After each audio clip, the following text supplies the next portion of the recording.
আনাস রাদিয়াল্লাহু তাআলা আনহুর ওসিয়ত অনুযায়ী কোন বিখ্যাত তাবেঈ তাকে মৃত্যুর পর গোসল করান, কাফন পরান এবং জানাজা পড়ান?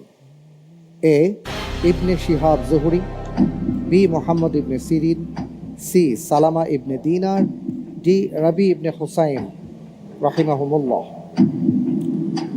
আলহামদুলিল্লাহ, আমি এ প্রশ্নের উত্তর হিসেবে বেছে নিচ্ছি অপশন বি, মুহাম্মদ ইবনে শিরিন রহেমাহুল্লাহ তাআলা। আমি কি স্থির করে নেব? জি ইনশাল্লাহ। ঠিক তো? জি।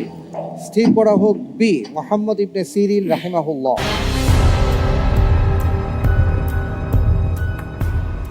আপনি এই উত্তরটি দিয়েছেন, কি পড়েছেন আপনি?